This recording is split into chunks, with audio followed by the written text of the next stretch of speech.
Let me see. Did I do that? We did it, Joe. Or we didn't. Yes, I think we did. Okay. No, we didn't. Oh, come on. Why is it unlisted? Hello, everybody. Just a second. I'm also... Good evening. Hi, Annette. How are you doing? Hi, Moo. How's it going? How's it going, everybody? I'm also trying to launch my YouTube stream, which every single time is insanely hard for me for some reason. Why am I confused so easily? Okay, done. Save. And now we should be live on YouTube as well. If any one of you is on YouTube, please let me know if you can see the YouTube stream as well. Hello. Hello, Sandra. It's been a while.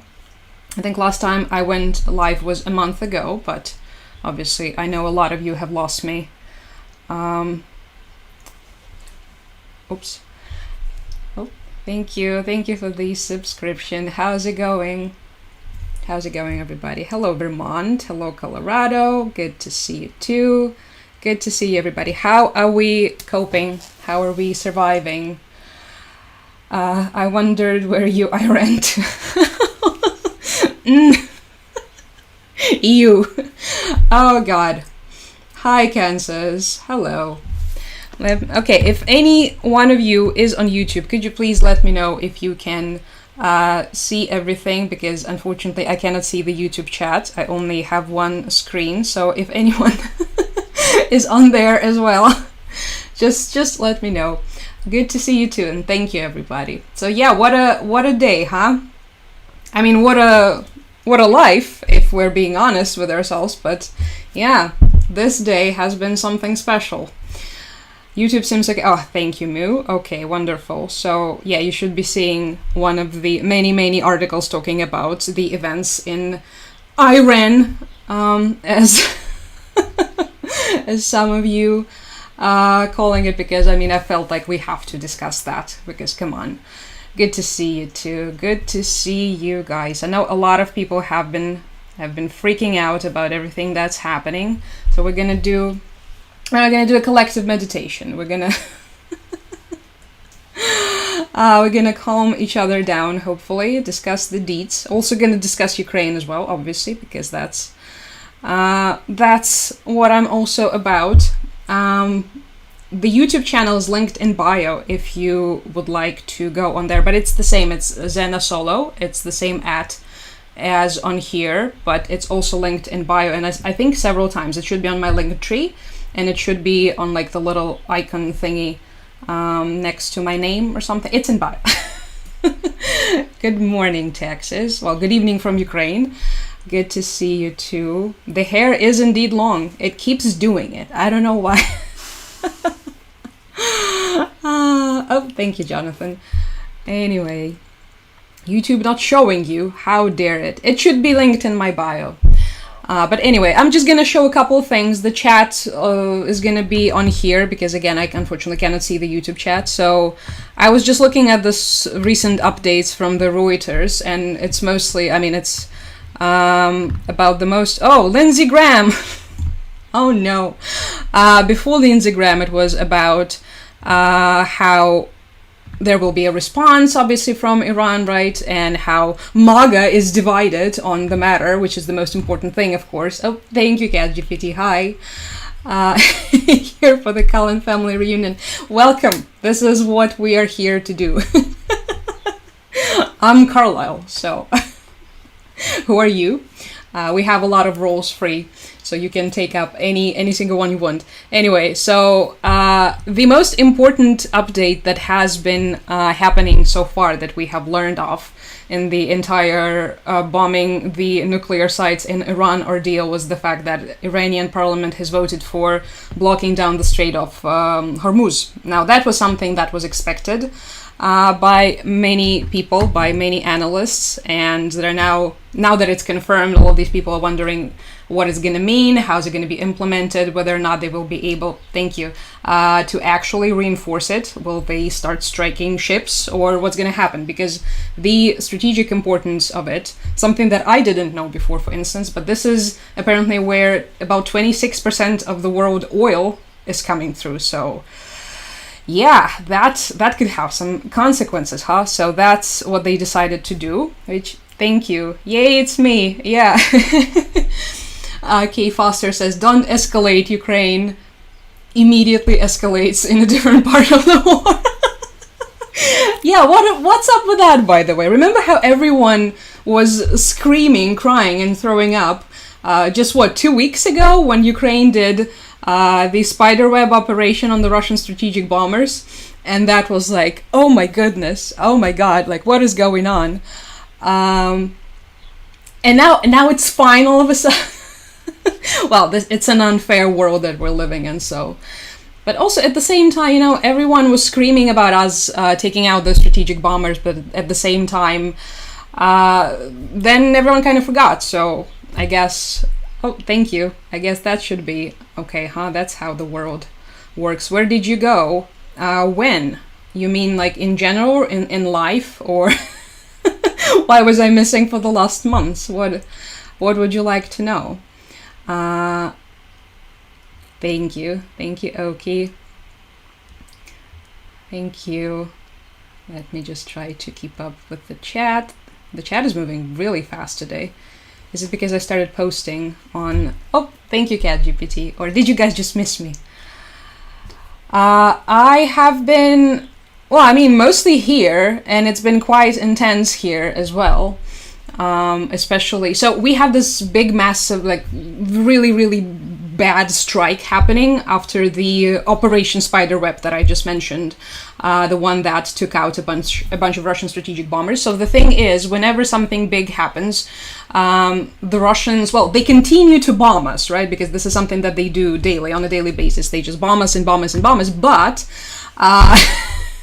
when something happens, like when we dare to, push back or do something unexpected, like take out some of their military equipment or whatnot, they increase the bombings. And so that one, the big one, the recent one after the Operation Spiderweb, it was palpable even here, which, rarely happens in our parts of Ukraine. So yeah, that was pretty intense and kind of scary. But other than that, it was all chill. It's same old. So doing much better than the Iranian nuclear facilities. That's... God. The second I heard the news, I went straight to my news people on TikTok and not the actual... That's how it works these days. That's what you should do, you guys. The moment something important happens, thank you, immediately go to TikTok, people, because this is where all the heat is at. But also double check your sources if you have time for that. Anyway, so I actually been thinking of you for the last 2. Oh, that's so sweet. It's been okay. It's been, yeah. That night was scary, but the rest of it was fine. So the Insta link helps a lot. Okay, so I should probably also post the YouTube link to Instagram as well. I'll do it next time before I go live. So we'll do. Anyway, how do you all still have electricity? So this is a very important lesson in how vital air defense is, you guys. Whenever you see us still having electricity, for instance, or still having transportation, or still having other things that places that, for instance, have been carpet bombed do not, that's because we still have functioning air defense, and that prevents the enemy from carpet bombing us and taking out all of our infrastructure. So in our case, this is exactly what happened. We have functioning air defense. We're also a very big country, so they cannot just take out all of our stuff immediately. They're still trying, and they're still causing quite a lot of damage, the Russian army, meaning the Russian forces, but it's much harder because air defense. Number one fan of air defense here. Anyway, so yeah, this is just me looking at this article. The strikes on Iran, apparently. The strikes on Iran caused some disagreements within the MAGA camp. Oh my god, the drama. Marjorie Taylor Greene is not happy. She's praying for the safety of the US troops in the Middle East, which, okay, that probably makes sense. Candace Owens is also, like, it's so interesting to see the infighting. Oh well, let them fight. I say let them fight. Anyway, so the entire thank you, Jonathan. The entire Hormuz situation was something that really caught my attention, because so from the moment the US strikes on Iran have happened, immediately what everyone started talking about was what are the repercussions going to be, right? What is the response going to be? There was this panic all over the social media, as always. I think it's the third time the social media has been trying to survive the World War III in the last 3 years. Like, oh no, what are they going to do? What are they going to do? So that was the first thing that was suggested by the majority of analysts, the closing, shutting down of the Strait of Hormuz, which is what we see happening. If you're looking at my map on YouTube right now, you can see it. It's right here, like this little pointy thingy, right? And that's where 26% of the world oil trade is going through. And this is something that Iran has control over. So yeah, that's interesting. Another thing that could potentially happen, and something that everyone was thinking could happen, is the retaliatory strikes. That's also currently a major question mark. Now, I don't think that... Oops, sorry. Gonna get to your questions in a sec, just a moment.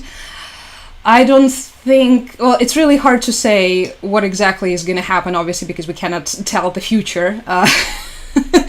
But the majority of analysts that I have read that were talking about this, they all tend to agree that the most likely strikes, if they're going to be retaliatory strikes, which is still, at this point in time at least, seems to be unlikely. Oops, TikTok is telling me something.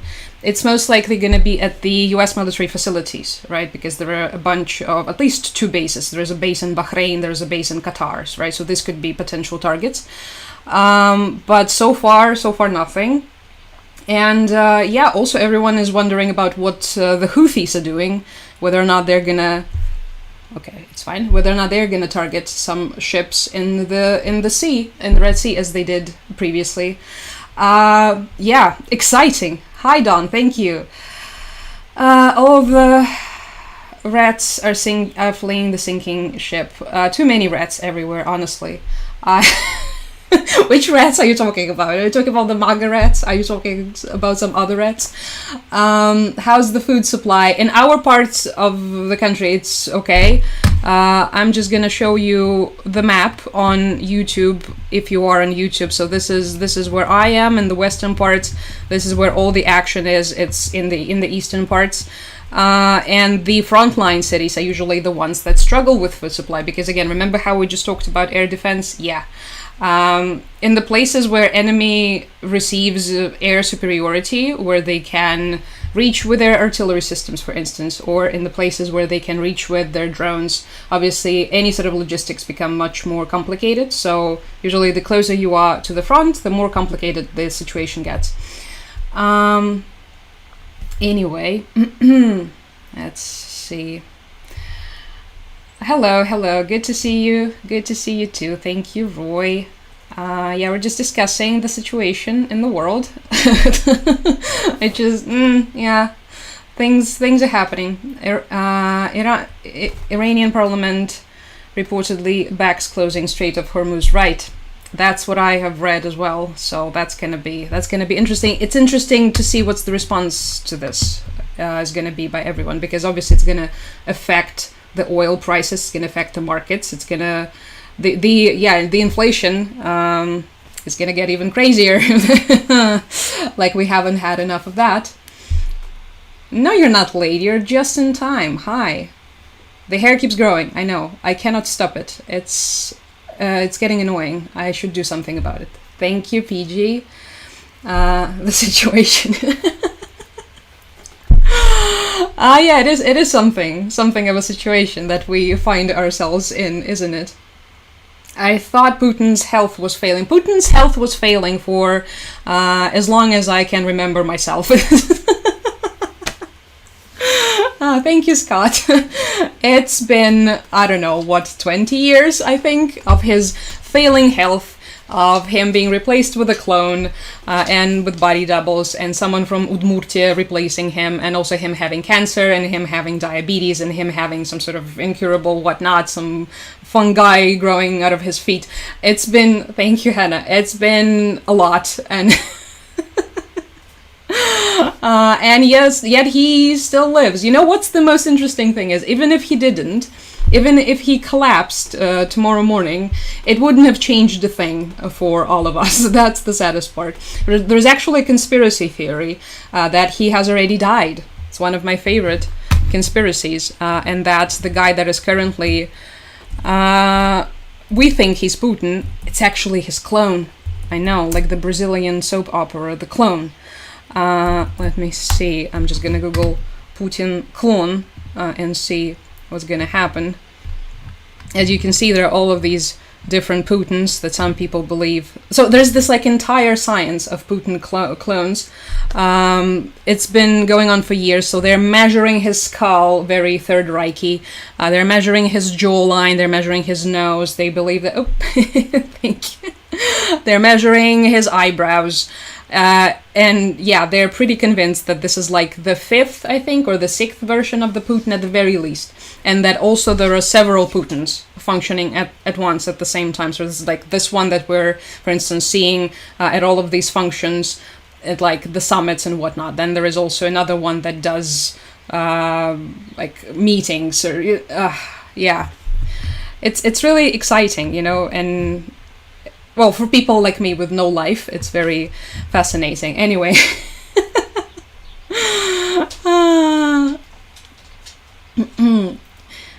The hair, yeah, it has grown. And it's... Oh, Mish! Cuckoo! Mish! This is Mish, everybody. I don't know if you can see the Misha. The Misha. This is Mish. Mish, say hi. Would you say hi to the chat? No. Okay, not my hair. She really doesn't like it when I go live. It makes her nervous, so this is her way of trying to tell me to stop and and not be live anymore and hang out with her instead. Which it's just gonna be for like an hour. Come on, it will be fine. I don't know why I'm speaking English to her. She doesn't understand English. Misha, все буде добре. Добре, да? Bardzo dobrze. Okay, that was Mish. Anyway, okay, let me show you guys Mish. I hope you can see her. I don't know if you can see her from YouTube, but you can definitely see her from TikTok. She's very sweet. She is. Thank you, Anthony. She is a beautiful dog, and she's an angel. Are you an angel? Ти янгол, так, ти янголятко. She agrees. All right, let me see. How's the avocado tree? He passed. He passed, unfortunately. It's not funny. I don't know why I'm laughing. But yeah, we have a lemon tree that you can definitely see it from YouTube. So I mean, it's not a tree. It's like concept of a tree. There is 3 to 4 Pooty body doubles in my opinion, says PT82. Look at the ears. Original Pooty has very unique... That's one of the things that these people are saying, that it's the ears. I know, it's... It's actually one of the main telling signs, according to these, you know, Putin, the body doubles, conspiracy theorists, people. Did Mish kill the tree? No. Why would she kill the tree? She's an angel. The tree died from some weird fungi. Or maybe it was Jinx. Okay, if you want to know another conspiracy theory is that I think... So it was okay, and I haven't been posting in a very long time, right? And then I posted on my second account, and the tree was fine. But then the moment I posted it, it was like someone, you know, jinx me or something. And like the avocado took all of the negative energy because it started collapsing immediately after that. So how about that for a conspiracy theory? Anyway, let's look at the map, you guys. If you are on YouTube, we're going to be looking at the map to see what has changed in the Ukraine frontline situation. Does even Putin know, is he Putin or no? That's a very deep question. I don't think he's capable of thoughts of such complexity. He's not as, you know, gifted intellectually. So anyway, they've done plastic surgery in all the doubles ears, but they aren't exact. Yes, I believe that. Honestly, I'm with you on this one. Anyway, we're looking at the map right now, you guys. So the good thing about this particular map, as I have told you before, is that we can actually see and compare and contrast the advancements that happened, let's say in a month, because last time I think I was live about a month ago. So if you compare, we're currently looking at Sumy, a region of Ukraine. If you compare to the situation to what it used to be on May 18th, and then let's say what's happening right now, so June 22nd, June 21st, you can see an advancement. In reality, it's actually discussed whether or not the advancement is even greater than what this map is showing, because obviously they're not going to show like the exact situation. They're not going to show the, you know, step by step of the enemy advances, but at the same time, you can see that it's happening. I have done a more detailed, in-depth explanation on the situation on Patreon. So apologies to those of you who have already heard that. But yeah, this is currently, I think, the most heated part of the front. Well, not that I think, this is what a lot of the experts are suggesting. This is what the people on the ground are saying. Why are we in this situation? Well, because unfortunately Russia still exists. That's the reason number one. The reason number two is because so it's believed by some that the Kursk operation, remember that time when we advanced, oh, thank you, Francis, into the Kursk region, right? And there was this entire operation, which is still ongoing according to our military commandment. So that was basically supposed to buy time for Sumy region and for the entirety of the eastern Ukrainian region to fortify the defenses and to prepare for the inevitable, of course, Russian advancement yet again into the Ukrainian territory. Little of that was done. Again, I explained it in greater detail in that video. And so now we're here, and there is very fierce fighting happening there. And this is something that everyone is discussing pretty much, whether or not there's going to be an offensive, the Russian offensive towards the city of Sumy itself. Let me do a little close-up on my map. That's the city of Sumy. It has the population of about 255,000 people, so it's a pretty big city. And yeah, the enemy drones can already, unfortunately, reach it, which is... oh, I know. It's pretty sad, but this is war. Thank you, Sammy. Happy to see you too. How would you compare the situation at its peak to the situation between Israel and Iran? You mean in terms of the strikes? Because this is what we're currently seeing. Well, obviously very different situations, right? In terms of air defense, for instance, and in terms of the capabilities that Israel has. Because the first thing they did, how it all started out, it was this strike on Iran that they have conducted. And among the targets that they have hit were, for instance, the launchers for, well, some of the launchers. We don't really know how many of the launchers for the Iranian missiles. This is something that we do not have the capabilities of doing. And I don't think we ever will. And it has sort of predetermined the situation that we're seeing right now. And although all of this was done, right, so many of the military objects were hit, you're still seeing the damage from the missile strikes that Iran is conducting, like on Tel Aviv, on where else have we seen? I think Haifa, right, and other places as well. So even with all of that, there is still the inevitable casualties. If you talk about the missile strike, of course. I remember at the very beginning of the war, there was all this talk about how the Iron Dome, this is the famous Israeli air defense system, how it was supposed to be this, how it could pretty much fix like Ukraine's problem when it came to all of this incessant Russian strikes that we have been facing. And I think, and there was even a scandal in the media, I remember now vividly, that like our authorities have asked the Israeli government for Iron Dome, and the Israeli government said no. And now we understand that first and foremost, of course they said no. I mean, they don't really like us, but also it's like for entirely different types of attacks. Right? It was not meant for the ballistic missiles. It was not meant for the type of, like, for the stuff that Russia has been launching at us. So it would have been useless against the, say, Kalibr missile. So, yeah, this was definitely an interesting revelation. I still have Putin's clones open. Wait, maybe we can find these news. Let me change the Zelensky просить про залізний купол. I think this is what it was. Oh my god, it's from 2021. No, that's too early. Yes, it was... Okay, I found it. It's from Громадський. Oh, thank you, Maddie. Hello, how are you doing?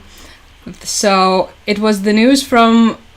What was it? 8th of June, 2022, right? So this is several months into the full-scale invasion. This is the beginning of the summer campaign, I think before or very close to when the HIMARS have arrived on the battlefield. Anyway, and this is what the news are saying. Ukraine is asking Israel to sell us the Iron Dome and other systems. Okay, other systems too. But yeah, I remember this really vividly, how this happened. Well, yeah, now we understand that it most likely wouldn't have helped at all. Hello, Brian. There were bridges removed in the Kursk region with F-16 and MiG-29 recently. Yeah, I have heard about that. So there is apparently, like, first of all, the main reason for why it's done is to stop their advancement towards our regions, so Sumy in particular, and also to complicate the logistics. This is another, because bridges are logistics, right? If you don't have a bridge, it complicates the logistic. The logistics. Wait, what was I? I'm trying to read the comments and also talk at the same time, and unfortunately I'm failing miserably. So yeah, basically it complicates the logistics, because you're not gonna swim across the river with your tanks, right? So yeah, it failed in 20 minutes. You mean the Iron Dome, or...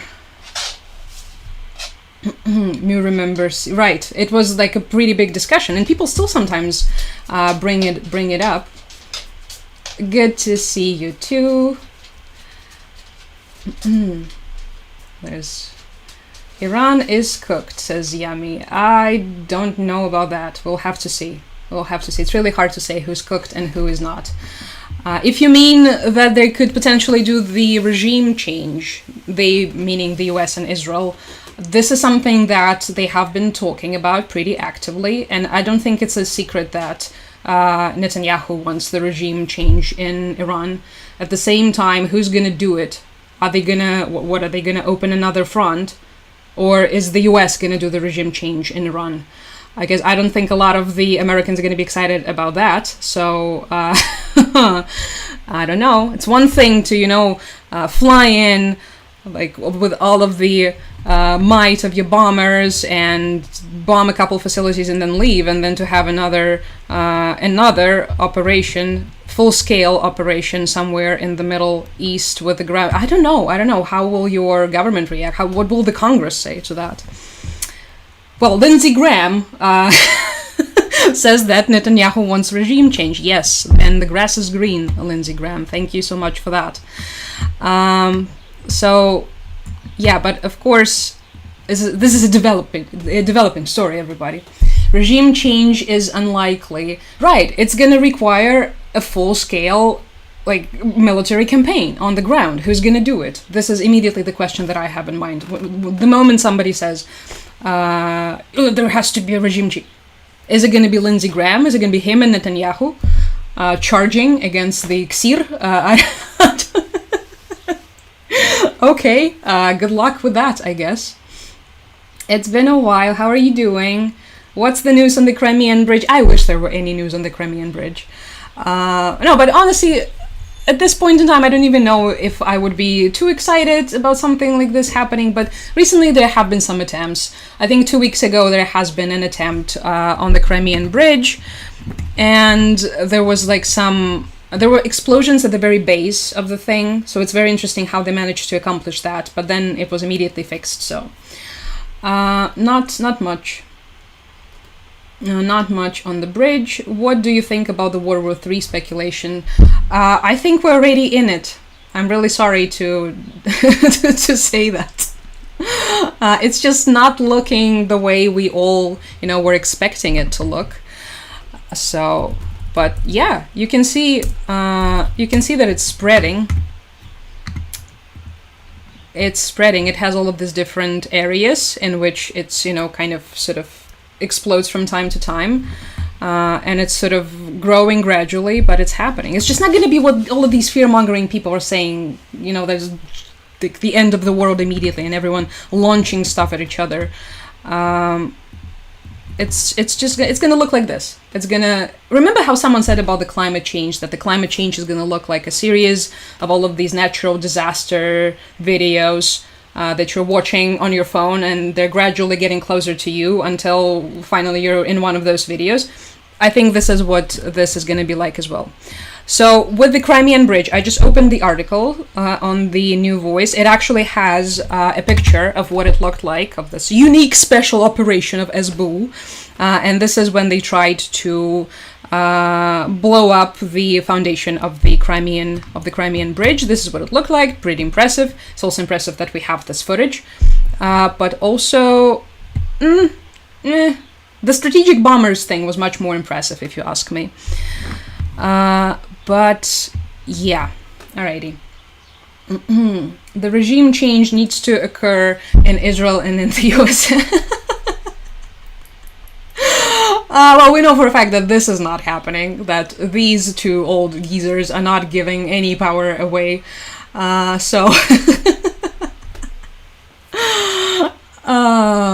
Did you see the parade, by the way?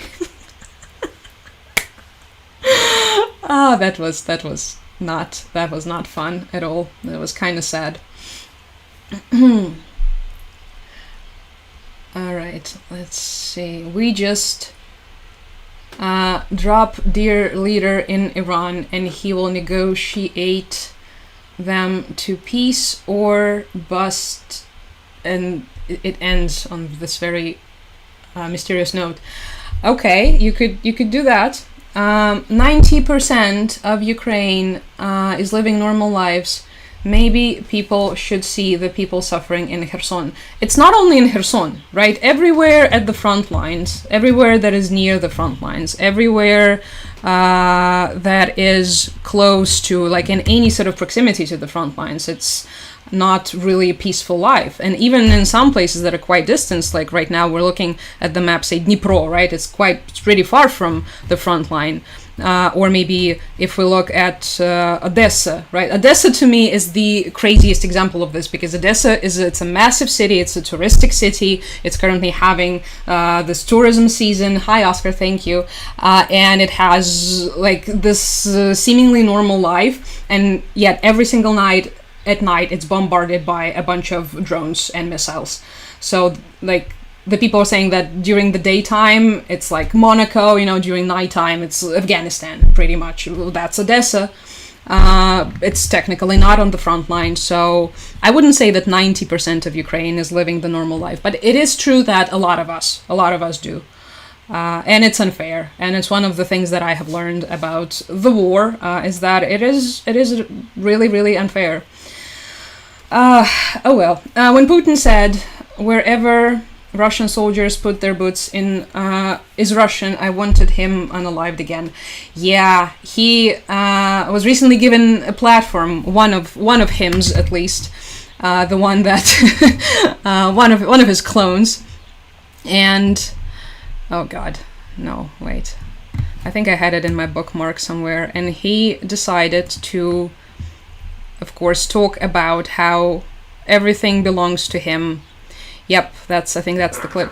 Предложили тогдашнему украинскому руководству прекратить немедленно всякие конфликты, вывести свои войска с тех территорий, люди на которых не хотят жить в составе Украины, на которой происходит. We offered to the Kiev regime to stop fighting and withdraw the troops from the regions, meaning Ukrainian regions, in which the people do not want to live under the regime. Why am I saying it in an Italian accent? They either want to live independently or as a part of the Russian state. это не политические решения, а логика боевых действий. Потому что военные люди смотрят, где лучше, где... And then he immediately says that this is not actually a political decision. It's the decision based on the military situation, so immediately contradicts himself, okay, because he just said that we have to withdraw the troops. It's the political decision, the military decision. Где лучше войскам идти для того, чтобы достигать конечного результата с наименьшими потерями?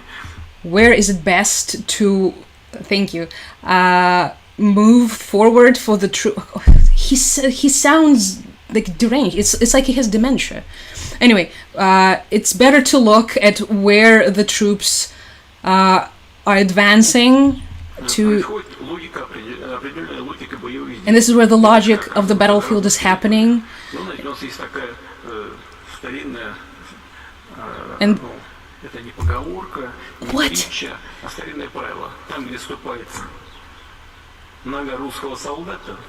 And now he says that they have this Heinik, they have this ancient wisdom, which is not actually a wisdom, it's a rule, that wherever the foot of the Russian soldier steps, it's like the Russian territory. This is the rant that he went on at the St. Petersburg Economic Forum that is just, is it still ongoing? I don't know. The beautiful, beautiful forum in which they have, for instance, thank you. They have discussed, among other things, the fact that the Taliban from Afghanistan will now be sending slave laborers to Russia. Wonderful event. And yeah, they let Putin speak, and he once again has graced us with his mighty wisdom. He also looks awful. I mean, I think I wrote on Twitter what I think about it, because it was just nauseating. He's super glossy, he's bloated. And it's just, yeah, it's like Lenin in the mausoleum, but kind of fat. So, like, he's mummified, but also bloated at the same time. It's wonderful. Glorious leader. Shout out to all the people who adore him. Rest of Ukraine, no one speaks on Kherson. Well, in the media they do, pretty much every single day.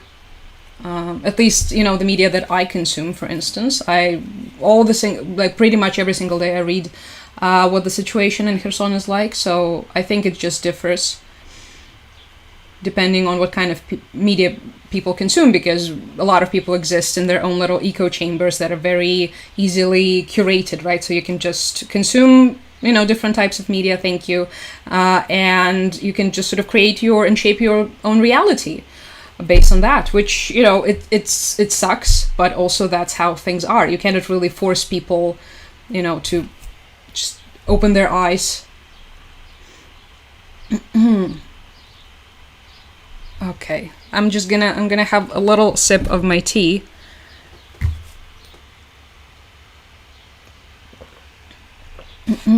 Kherson is crazy. No one has been through what they're going through every minute of day and night. It is crazy. Now, I'm not denying that it's crazy. They really, thank you, Karina, they really have it awful in Kherson, especially with the human safaris, right? Where the Russians are using FPV drones to target the civilians and the infrastructure and the ambulances. It's awful. It's absolutely devastating. And the fact that it has been ongoing and that there is pretty much no solution to it, it's awful, right? No one is denying that. Was that Putin's voice? Yes, that was Putin's voice. Did you like it?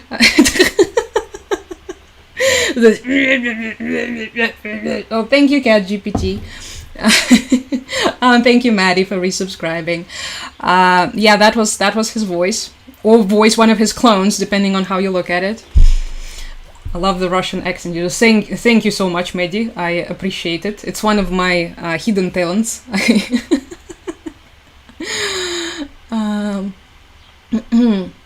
Is that propaganda? Wait, what is propaganda? Steven? Let me see. I didn't see what you were referring to. Oh, it's this little cat. Thank you. Hi, Jimmy Cullen here. The long lost Cullen sibling, Jimmy Cullen.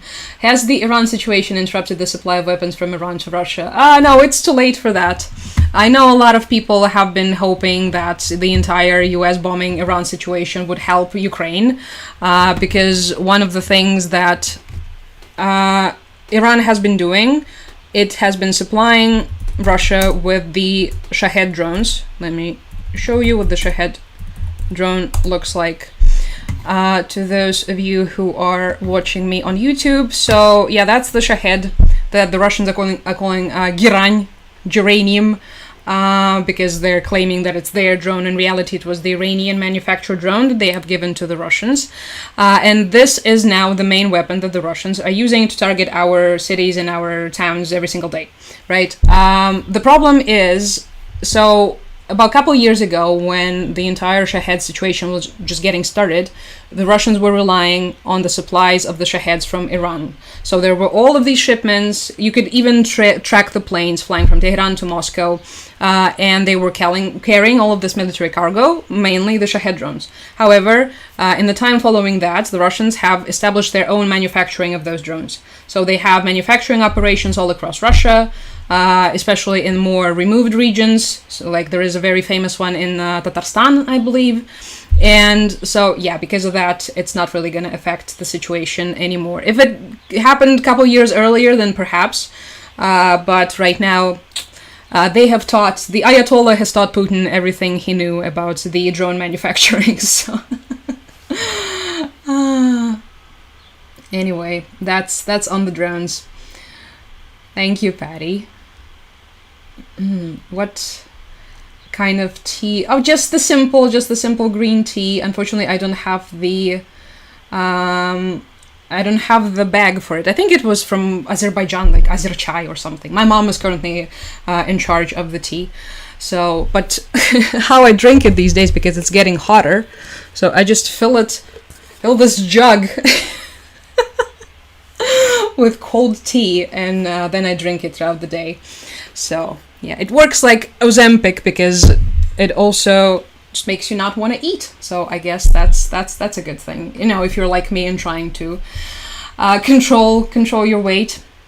All right, let's see. You didn't like Putin's voice? No. See you later, PT.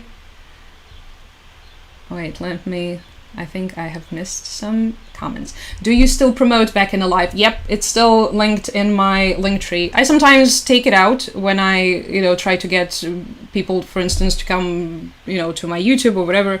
But yeah, I think it's been 100% the best Ukrainian foundation in terms of both how effective they are and how transparent they are.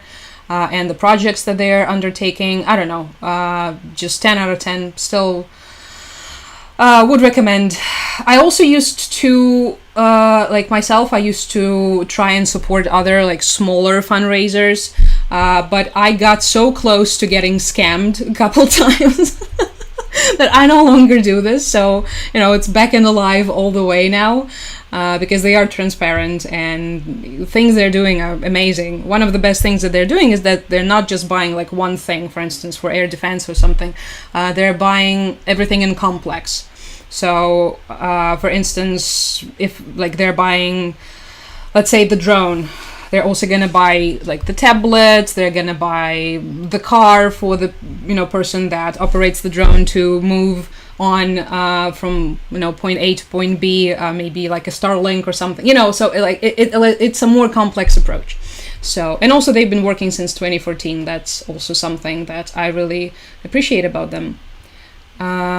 Anyone has been able to view this on YouTube in the US? I mean, you should be able to. Is there something wrong? I think it's working. It says that it is on my OBS, at least. Sorry if it's not. Then that would be a little embarrassing for me. Where have you been? I'm currently still here. I mean, I did go on a little trip briefly, but I'm already back. Imagine how much good that could have been done on both sides with the money spent on this conflict. Right. 100%. I don't think anyone is denying that.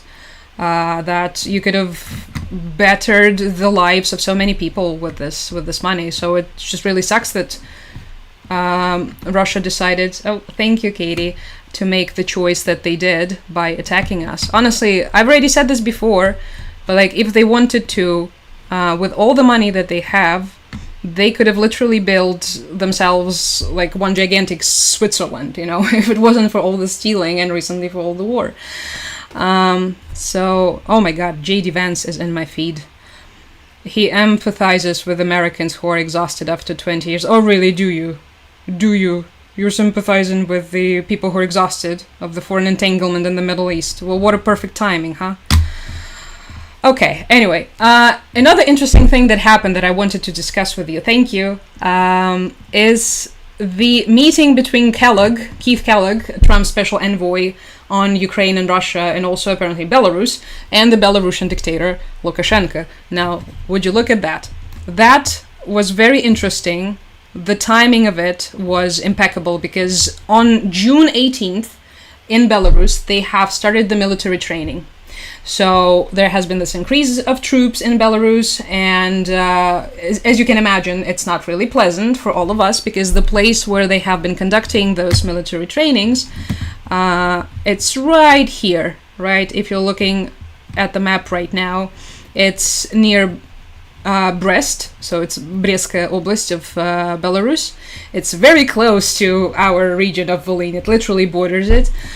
So the situation was, it felt like it was getting pretty heated. Then Trump writes a weird cryptic message on Truth Social about all of the maps that Lukashenko has or something. It was weird. And then after that, Keith Kellogg flies to Belarus, meets with Lukashenko. They are hugging each other for like 5 hours.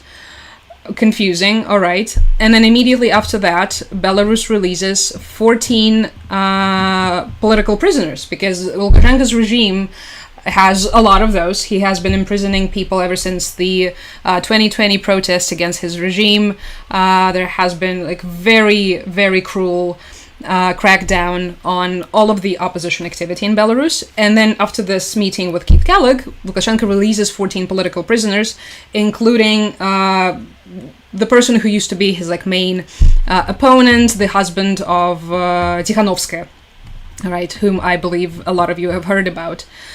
She currently resides in Lithuania, and considering how many of the Western countries do not recognize really Lukashenko as the legitimate president of Belarus, so they either, some of them call her like the actual legitimate president of Belarus, but most often she's referred to as like the opposition leader of Belarus. It depends on the optics. So he was released, and so the immediate question is, what was that? What did they talk about? What does it mean? What was promised to Lukashenko? Why did he release all these people? And yeah, so it comes, according to some of the media sources, as a part of the Trump's team effort on bringing Belarus out of Russia's sphere of influence, which is, okay, perfect timing.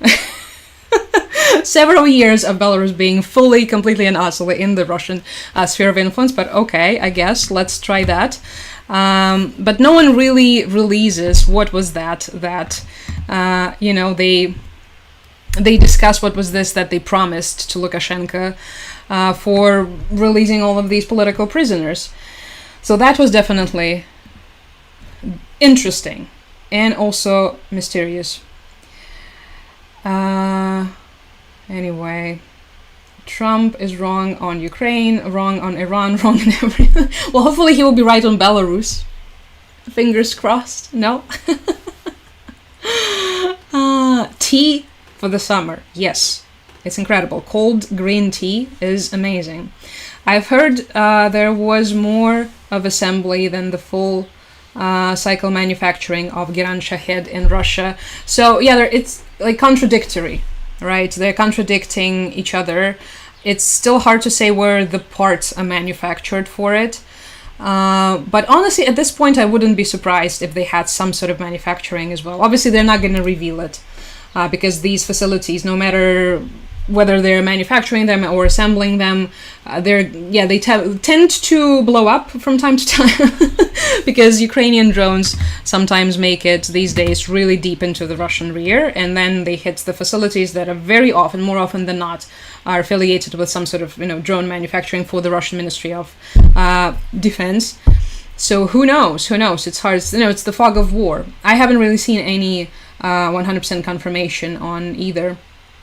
You back in Ukraine? Yes, right now I am in Ukraine, at least for now. Thank you, David. Hi, hello. Mr. Global did a great video on deals and plans with Trump, Russia, and Saudi Arabia. That sounds exciting. I have never heard of Mr. Global. Well, now I have. Glad to see you too. YouTube works, says Hannah. Perfect. Thank you. Glad to hear it. Gotta run. See you next time. I will hopefully be live again. Maybe next week, maybe even earlier. We will have to see about that. I'm running YouTube and TikTok. You're up and live from... Oh, thank you. That's very sweet, Bowie. Thank you. Is it under just Zena in YouTube? It's Zena Solo, but you can just click on the link in my bio. It should be easier. Or you can click on the link tree that is also in my bio, and it also has a link to my YouTube on there as well. Okay, sorry, I'm a little bit behind as always. Who will sympathize with JD Vance's couch? Oh no, not the couch. Okay. Alright, that's definitely the image that I didn't need to have in my head. Especially this late in the evening, it's scary. Hi, Miss G, how are you doing? Good to see you too, guys. Hey, beautiful... Oh, thank you. I'm from America, I did not vote for Trump. I've had so many people these days starting with this, like... Actually, I did not, just so you know. Are you currently in Ukraine? Yes, I am currently in Ukraine. I'm in Volyn, which is the oblast of Ukraine, the region in the western parts of Ukraine. The parents and dogs are doing fine. You just heard Chewy having a fit. I don't know what happened. Recently, she's been begging for cheese, and whenever we don't give her cheese, she starts to throw temper tantrums. So, Mr. Global, an oil and gas expert. I think I saw his videos. I think I saw him talking actually about the situation that has unraveled with Hormuz getting blocked by Iran and what it's going to mean for the oil, and him telling his subscribers to go fill up their gas tanks, right? Is it him? I really like that when he was like, just go and fill up your gas tank to save up some money. Thank you. The dogs are doing good. We just saw Mish. Maybe she will be back. Mishanya! Misha! Maybe she will show herself. This The people want to see you. There she is. There she goes. Misha. She so doesn't like it when I go live. Jesus. Anyway, the dogs are doing fine. Thank you for asking. I finally connected to your YouTube. Yay! Congrats! I'm glad to hear it. It finally happened.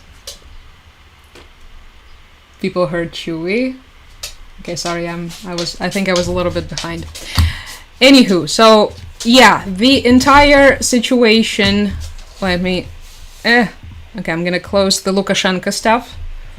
It's still unraveling. We will have to observe. We'll have to observe to see. Another thing that today, was announced today by Zelensky, So he had a meeting with Budanov, who's the chief of our intelligence, and they have come to the conclusion that there are more operations being prepared potentially by Russia on the territory of Europe. At first, I thought that he meant perhaps against the European Union, because there were all of these speculations of the possible Russian, either hybrid operations, which are, by the way, happening right now. As well, there are all of these, like for instance, there's GPS jamming. Hi Zoe, hi, long time no see. There's the GPS jamming in the Baltic region area. There is them cutting the internet cables also in the Baltic Sea. So there are all of these, unpleasant hybrid war acts. So it could have been that. There were also all of these talks of possible, movement somewhere, perhaps Suwalki corridor or somewhere else. But I think what they meant in this particular case was the possible provocations in Moldova. To those of you who do not know where Moldova is, it's right here. So if we look at the map of Ukraine, so right here in the, southwest of Ukraine, you have the state of Moldova, which is quite vulnerable to the possible, Russian attacks and provocations. In fact, many people believed it to be among the countries that are next on the list of the possible Russian invasion. This red strip that you're seeing between Ukraine and Moldova, this is Transnistria, right? This is the breakaway state. This is basically a Russian proxy state within Moldova that has been there for ages and that has been used, as it often happens, to destabilize the situation within Moldova and prevent it, for instance, from joining the EU or from, advancing economically, or this is what these little creations within the states are usually for, and it also hosts a great deal of the Russian soldiers and the Transnistrian soldiers, who are considered to be by everyone as pretty much indistinguishable. Indistinguishable? Is this a word? I don't remember. Pretty much the same as the Russian forces. So there already have been some potential provocations there in the past. Something like with them, there are always all of these political tensions, just like everywhere else in Europe, with all of these pro-Russian candidates running for office and so on and so forth, with the demonstrations of the paid by Russia protesters who are, wanting something, claiming how the EU is evil and stuff like this. So probably they could have meant Moldova in their conversations, meaning Budanov and Zelensky. Whether or not, thank you, they haven't really specified. They just like to keep us on our toes, I guess. So the statement was, we are observing the further intellectual regress of the Russian establishment. Okay. And we believe that they're preparing new military operations on the territory of Europe. So, yeah, that was the statement. All right. Good to know. Very exciting summer ahead of all of us. Thank you, Mr. M. It's just so sad, all of it. It just sucks. Why does it continue? I was so impressed by the drone attack. I cheered. That was great. I think a lot of people were. A lot of people did not expect it. There was a lot of people unhappy with it, saying that, it's a provocation, it's the nuclear escalation, it's blah, blah, blah, blah. But at the same time, it was definitely daring, right? And it was really sudden. And the fact that it was so deep into the Russian rear was also something that a lot of people couldn't predict for the death of them. So, yeah. I mean, the total number of the bombers that were destroyed is still debated. So there are different claims. My favorite are, of course, the Russian claims that it was, at the very best, 5 planes, but maybe none at all. And actually, if we did destroy 5 planes, it was good, because those planes were old and they didn't need them anyway.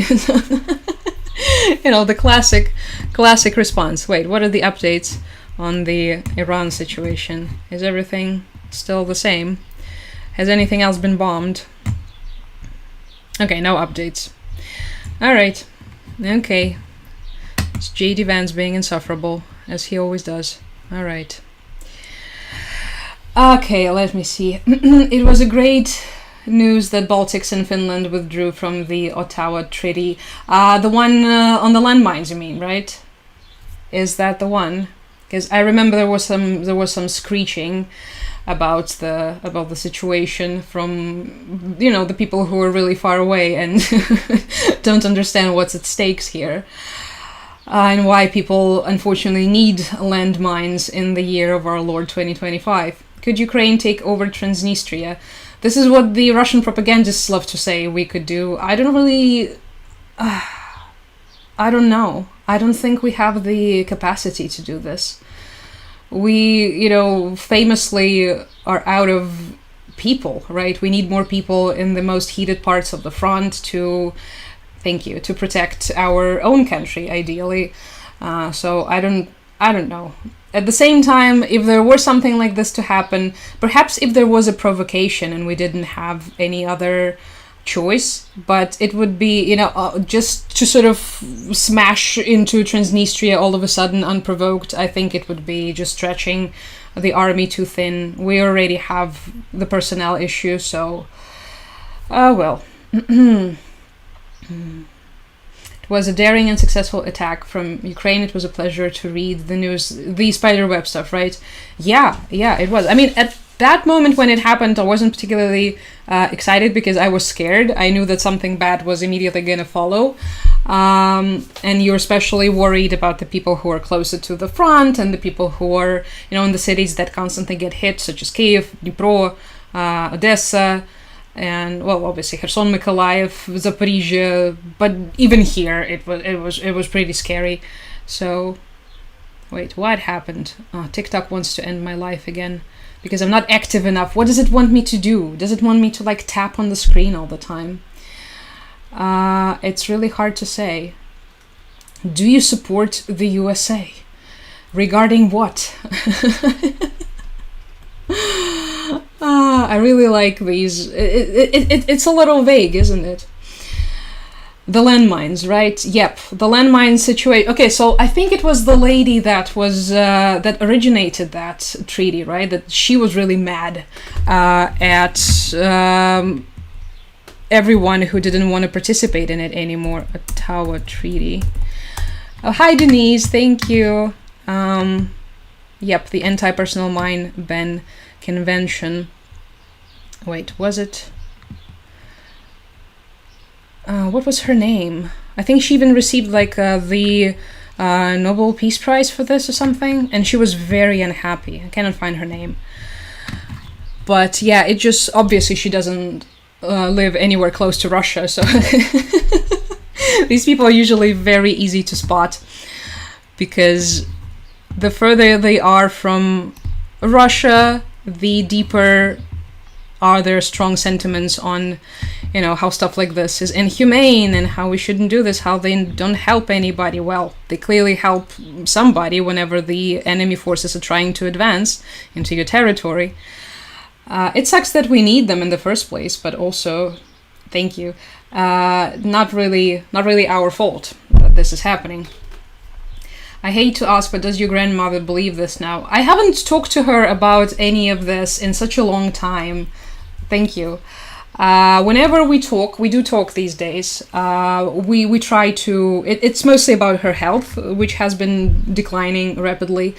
And just, my dogs and stuff. I try to not talk to her about this at all, because I don't think she has this much longer left, and I don't want to end our communication on the, grandma don't be a fascist note. So, yeah. I saw Kalen's, I don't know who that is, but okay, video on those newer drones. So scary if full sanctions aren't put on Russia ASAP. Yeah.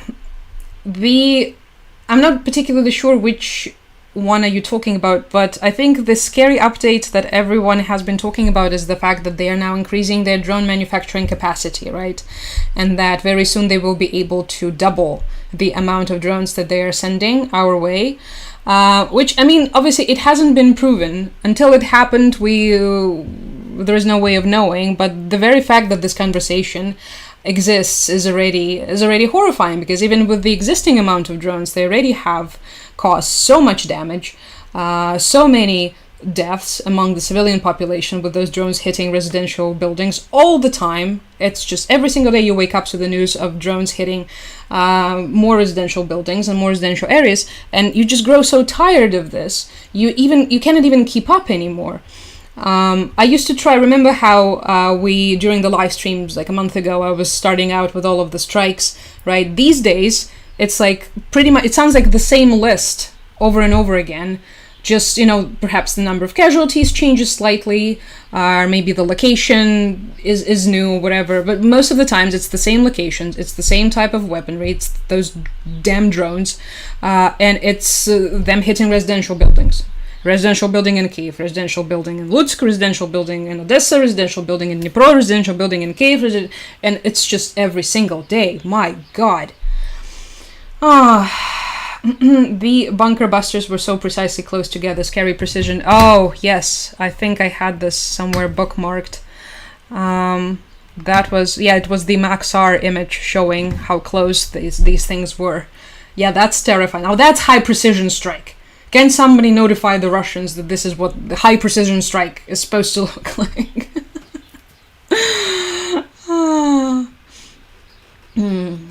So, yeah. Thank you guys for the kind words about my grandma.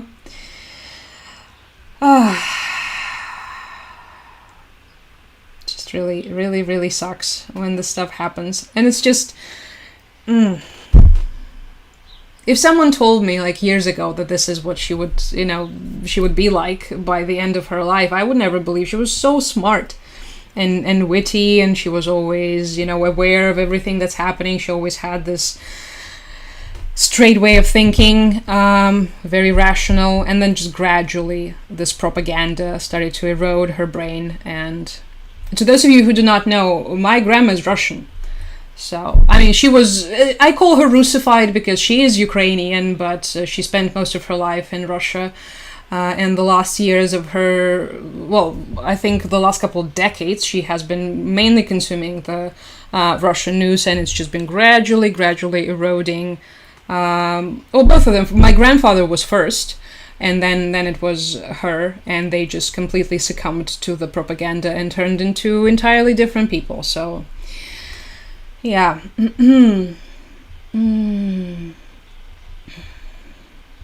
Anyway. Yeah, so that's the precision strike we were just looking at.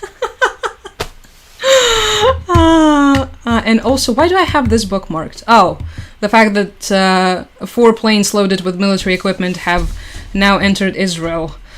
That was on June 20th, so it was just interesting to see, timing-wise. Okay, I think I can unbookmark that. Maybe I had some witty comment about that, but I don't have it anymore. Anyways, let me go back to the Reuters page and see what you guys are saying. I have similar issues with my brother-in-law regarding Trump. Right. I think we've already talked about this briefly before, but this is so similar. How this far-right, Fox News type propaganda affects people in the US. It's so similar to how we have lost our family members to the Russian propaganda. It's uncanny. It's pretty much the same techniques that are being used on those people. So, it's tragic. You're basically grieving a person that is still alive. It sucks so much. Hi, Anna. No, don't be worried. It's still the same, pretty old situation here. Nothing has changed, thankfully. So don't worry about me. I lost 4 out of 5 siblings due to Trump. Jesus, take the wheel. I'm so sorry to hear that, Maddie. Just sucks. And Kathy says there's division in her family as well. I mean, it's like everywhere, right? It's just growing. It's deepening with every single year. And you don't even know what to do anymore, because at least I used to think that, okay, maybe I can talk to them. Maybe I can explain things, because some of the things that they were saying, like calling me a fascist or something like this, I thought, okay, this is so easy to disprove. I'm just going to talk to them. And then you try talking to them and it's like you're talking to a wall. And it's just, well, eventually you just lose patience and you also run out of arguments. So, do you still have the octopus chain? I do. My Kraken. Of course I do. Where is he? Just a second. I think it's in my little box. Let me show you. He's right here. I have to clean him. There he is. There he is. Look at him. Look at his face. He's so threatening. Ready to attack. Yep, he is still with me. Nice to see you too, you guys. They don't understand why, I'm afraid. Yeah. Do you have a phone addiction, or are you somehow able to resist it? I think I do. Just like most people. I've been trying to do something about it. Thank you. I've been trying to change my... So, okay, some of the things that I've been trying to do, because the worst issue that I think I'm facing is whenever I'm having like anxiety fits or something, I just start scrolling, right? And anxiety gets worse. And you continue scrolling, hoping that it will get better, but it gets worse and worse and worse. And by the end of the evening, you're just complete and utter mess. So I try to obviously change focus and do other things as well, or like limit the amount of time I spend, like take breaks, hoping that maybe my brain will distract itself, try to spend more time in the garden. But yeah, most of the times I'm failing miserably. And it's gotten worse after the beginning of the war, because for about a year I was pretty much on my phone all the time, because I had this perfect excuse that I have to know what's happening. I have to know when the missile strikes are coming. I have to know when there is, the enemy forces, where there is movement. Is there anything happening from Belarus, right? So stuff like this. And then boom, that's it. You're hooked. The dogs are doing fine. Thank you. Our family has views all over the place, but we are family. We just let that stuff go. Well, I think that's good. It's just the moment comes when it's really hard to let it go.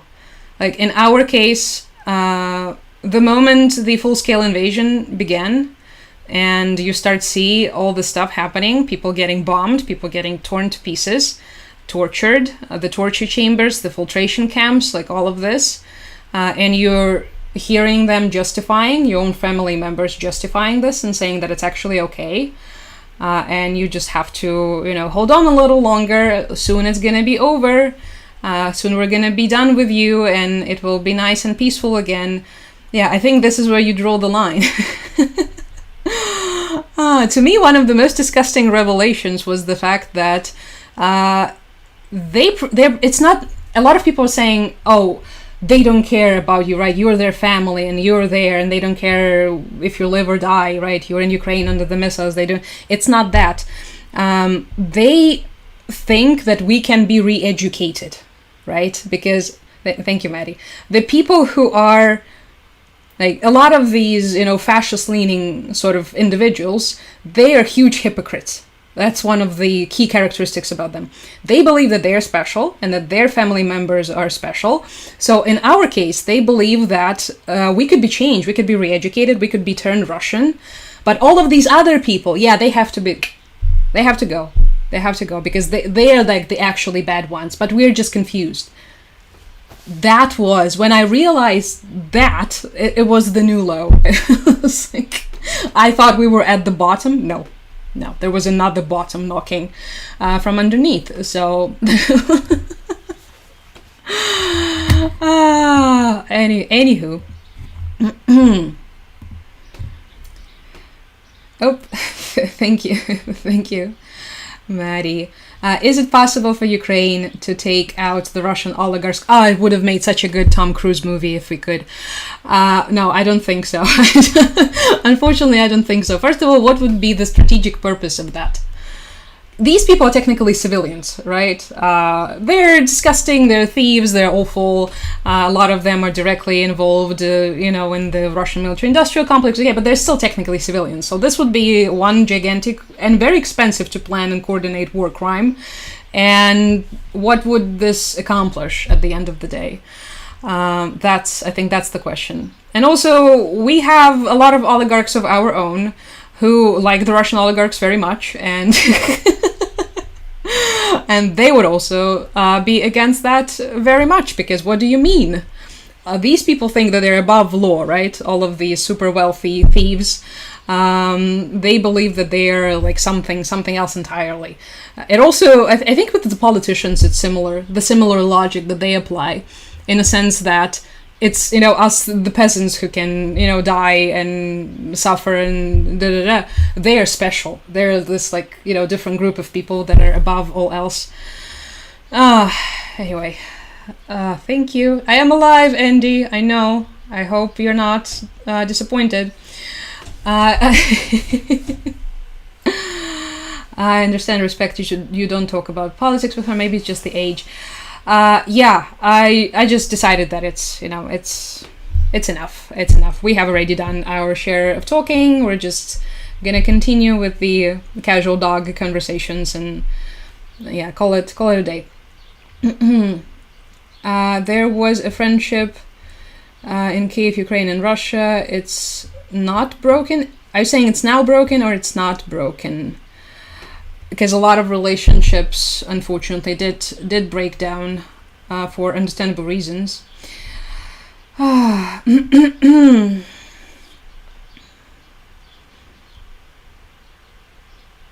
Anyway, okay. Why do I have Chapel Roan on my screen? A lot of people seem to be ignoring the fact that Iran is bombing Ukraine. Someone decided to point out on my TL. I mean, they're not bombing us. They were just giving drones to bomb us. So I guess that's not. We have to specify that, you guys. Twitter has been so weird recently, even weirder than usual. Anyway, okay, let's just gonna do. I think I'll probably finish the YouTube stream for now, because I have shown you guys things that I wanted to show you, and we can just talk on TikTok. I'm just gonna answer some questions and stuff. So I think I should have prepared like a couple more things to show you, but it is what it is. So I'm just gonna end this one for now. Do I end it on here? Thank you to those of you who showed up, all 39 of you. Oh, I see the chat. Okay, I'm gonna end it here. And then we're going to talk for a little more on TikTok, okay? Thank you so much for tuning in on YouTube. I really, really appreciate it, you guys. Okay, I'm just going to end the YouTube one.